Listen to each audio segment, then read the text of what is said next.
Suspended high above the sea, a bridge now stretches across a sheer chasm, reconnecting Tintagel Castle with the mainland. It echoes a natural land bridge lost to erosion centuries ago, and crossing it feels like stepping into another world. Ahead lies one of the most legendary places in Britain, a landscape where history and myth are forever entwined.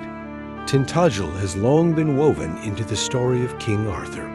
According to medieval chronicler Geoffrey of Monmouth, it was here that Arthur was conceived. With Merlin's sorcery, Uther Pendragon took the form of Gorloy, Duke of Cornwall, to reach Igraine within the castle walls. Out of that union, a king was born, destined to shape the myths of Britain. Whether truth or tale, the drama of the cliffs makes it easy to believe in such magic. But Tintagel's story stretches far beyond legend.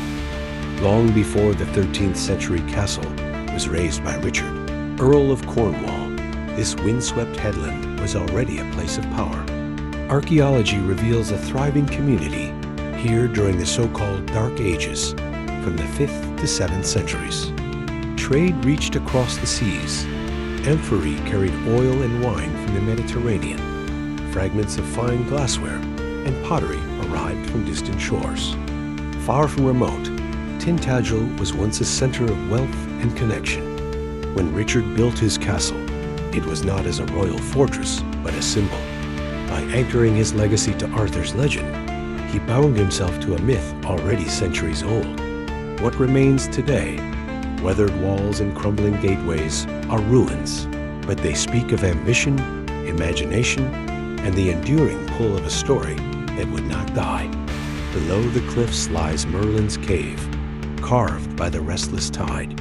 At low water, you can walk its length, waves echoing through the darkness, as if the magician's voice still lingers there. It is easy to see how such a landscape invited enchantment, how stories of giants, kings, and sorcery grew from stone and sea. And yet Tintagel is not only a place of legend, but of raw natural power. The cliffs plunge into a restless Atlantic. Seabirds wheel on the wind, and storms crash against the rocks with a force that has shaped this coast for millions of years. At the edge of the headland stands Gallows, a striking bronze figure, part statue, part shadow. Cloaked and crowned, he gazes out over the ocean. Some see Arthur, others a nameless guardian of this ancient site. He is deliberately left unnamed, a reminder that Tintagel belongs as much to legend as to history. Here, fact and fiction walk side by side. A medieval earl's castle built on an older kingdom. An echoing cave that carries the whispers of a wizard. A bridge that links us once more to the headland, just as the myths link us to the past.